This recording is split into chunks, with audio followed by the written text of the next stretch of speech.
Hello everyone, welcome back to my YouTube channel. आज मैं लेकर आई हूँ क्लास 12th के इम्पोर्टेंट पद्यांश। ठीक है, तो मैं आपको बता दूँ कि बोर्ड एग्ज़ाम में आपका हर बार पद्यांश ज़रूर पूछा जाता है, जो कि आपके 4 नंबर में पूछा जाता है। ठीक है, और गद्यांश भी आपका 4 नंबर में पूछा जाता है। तो आज की वीडियो में पद्यांश और नेक्स्ट वीडियो में गद्यांश इंपॉर्टेंट जितने भी गद्यांश है उसकी एक वीडियो लेकर आऊँगी। ठीक है, तो आइए अपन देखते हैं। तो फर्स्ट चैप्टर है, जो आपका फर्स्ट चैप्टर है उसमें 2 कविताएं, आत्मपरिचय एक गीत, दोनों एक ही चैप्टर है। इसके जो कवि हैं वो हरिवंश राय बच्चन जी हैं। फर्स्ट है जो आपके इंपॉर्टेंट वो है, मैं जग जीवन का भार लिया फिरता हूँ, फिर भी जीवन में प्यार लिया करता हूँ, कर दिया किसी ने चंद्र जिनको शुक्र, मैं सबसे तो तार लिया फिरता हूँ। ठीक है, ये बहुत ज़्यादा इंपॉर्टेंट है, आप लोग स्क्रीनशॉट कर ले लेना इसका। ठीक है, संदर्भ तो आपको इसमें आपको कैसे लिखना पड़ता है। सबसे पहले आप संदर्भ लिखते हो, फिर उसके बाद उसका प्रसंग लिखते हो, फिर भावार्थ यानी कि व्याख्या लिखते हो, फिर उसके बाद काव्य सौंदर्य लिखते हो। ठीक है, और संदर्भ में आपको बता दूं कि संदर्भ सभी का बिल्कुल एक जैसा ही होता है। जितने भी आप पद्यांश लिखो सभी का एक जैसा ही पद्यांश में संदर्भ होता है, लेकिन उनके जो रचयिता यानी कि जो उनके कवि होते हैं वो सिर्फ बदलते हैं। आप उनके कवियों के नाम अच्छे से याद कर लेना। सभी चैप्टर्स के सभी कवियों के नाम करने के लिए मैंने एक वीडियो बनाई है ट्रिक के साथ, आप लोग इसको भी देख सकते हो, बहुत अच्छे से मैंने उसमें एक्सप्लेन की है। ठीक है, उसके बाद आपको प्रसंग कैसे बनाना पड़ता है, उसमें शॉर्ट फॉर्म में लिखना पड़ता है कि इसमें क्या बताया रहा है। फिर उसके बाद व्याख्या अपने मतलब उन्होंने कैसे सभी चीज़ों को अपने पद्यांश में पंक्तियों के माध्यम से समझाया है, तो आप उस तरीके से आप उन्हें भावार्थ में लिख सकते हो। ठीक है, उसके बाद काव्य सौंदर्य में कुछ पॉइंट्स लिख सकते हो आप। उसका जो इंपॉर्टेंट है वो सेकंड ये है, तो आप स्क्रीनशॉट ले लेना, क्योंकि अगर मैं पूरा अगर आपको पढ़ के बताऊंगी तो फिर वीडियो बहुत ज़्यादा बड़ी हो जाती है। ठीक है, तो सेकंड ये है, इसको अभी आप लोग स्क्रीनशॉट ले लेना। एंड थर्ड जो इंपॉर्टेंट है, ये वाली नहीं करनी आपको और ना ही ये वाली करनी। देखो मैं क्रॉस लगाती जाती हूँ, आपको वो वाली नहीं करनी है। तो फर्स्ट चैप्टर में आपको 2 ही करनी थी। उसके बाद जो नेक्स्ट चैप्टर आता है आपका पतंग, जो उसके कवि आलोक धनवा है, तो उसमें जो इंपॉर्टेंट है वो है सबसे तेज बौछारे कहीं भाग गया सवेरा होगा, बहुत ज़्यादा इंपॉर्टेंट है, ये वाला आपको करना है। ठीक है, इसके जो पीछे है वो खरगोश की आंखों जैसा लाल, ये पूरी जो पंक्ति आप लोग स्क्रीनशॉट ले लो। इसमें कितना भी पूछा, ऐसा नहीं है कि पूरी इतनी बड़ी पूछी जाएगी, नहीं, इसमें से आपको इतनी भी पूछी जा सकती है, इतनी भी पूछी जाए, जितनी भी पूछा जाए आप सिर्फ और सिर्फ आप एक बार इसको पढ़ लेना, आपको अच्छे से पूरी आ जाएगी। ठीक है, और ये आपकी 2023 में पूछी भी गई है, इंपॉर्टेंट है। ठीक है, तो ये मोस्ट इंपॉर्टेंट आपकी है, आपको इसको पूरा कर लेना है। देखो मैंने प्रसंग आपको बिल्कुल एक जैसा है, लेकिन इसमें रचयिता का नाम बदल जाता है। प्रसंग एक सा, भावार्थ एक सा, और इसमें काव्य सौंदर्य आप ये वाले पॉइंट्स लिख देना। आप 3 भी पॉइंट्स लिख सकते हो, 2 भी पॉइंट्स लिख सकते हो। उसके बाद जो नेक्स्ट चैप्टर आता है वो है कविता के बहाने बात सीधी थी पर, पार्ट 3 है। ये दोनों कविताएं एक ही चैप्टर में हैं और इसके जो कवि हैं वो कुंवर नारायण है। ठीक है, इसमें जो इंपॉर्टेंट है वो है कविता एक उड़ान है चिड़िया के बहाने, कविता की उड़ान भला चिड़िया क्या जाने, बाहर भीतर इस घर उस घर, कविता के पंख लगा उड़ने के माने चिड़िया क्या जाने। मोस्ट इंपॉर्टेंट है, IMP है। ठीक है, टिक कर लेना, 2022 में भी पूछी गई थी, तो ये भी आपके मोस्ट इंपॉर्टेंट है। ठीक है, तो आप स्क्रीनशॉट ले लो इसका। ठीक है, उसके बाद जो इंपॉर्टेंट है वो मैं आपको बता दूँ। और जो थर्ड चैप्टर है, थर्ड चैप्टर की दूसरी जो कविता है बात सीधी थी पर, उसमें से ये वाली इंपॉर्टेंट है, बात सीधी थी पर एक भाषा के चक्कर में, ये बहुत ज़्यादा इंपॉर्टेंट है। ठीक है, तो ये भी IMP है और आप लोग इसका भी स्क्रीनशॉट ले लो।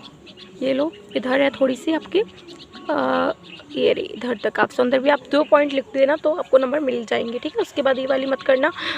और अगर आपने ये चैप्टर पढ़े तो आप बहुत इजीली तरीके से कर सकते हो, अगर आपने इसका अच्छे से एक्सप्लेन किया है। उसके बाद 4 चैप्टर है, कमरे के बंद अपाहिज, रघुवीर सहाय, हम दूर, ये भी इंपॉर्टेंट है। ठीक है, हम दूरदर्शन पर बोलेंगे, ये वाली आप लोग देख लो ये, और इसके जो शॉर्ट फॉर्म बहुत सरल भाषा में है, तो आप लोग इधर देख सकते हो। ये आपका अपाहिज इंपॉर्टेंट है, आपको ये भी कर लेना है। ठीक है, उसके बाद आपकी जो इम्पोर्टेंट है, तो बस पार्ट 4 में इतने ही। पार्ट 5 में आपका जो ऊषा है शमशेर बहादुर सिंह जी ने लिखा हुआ है, तो इसके कवि हैं, तो आपको ये वाला कर लेना है। ठीक है, तो ये इम्पोर्टेंट है। इसके जो पूरी मैं आपको दिखा दूँ, काव्य सौंदर्य इतना है। उसके बाद जो नेक्स्ट चैप्टर आपका आता है पार्ट 6 बादल राग, जिसके जो कवि सूर्यकांत त्रिपाठी निराला, इम्पोर्टेंट है, ये वाली मोस्ट है।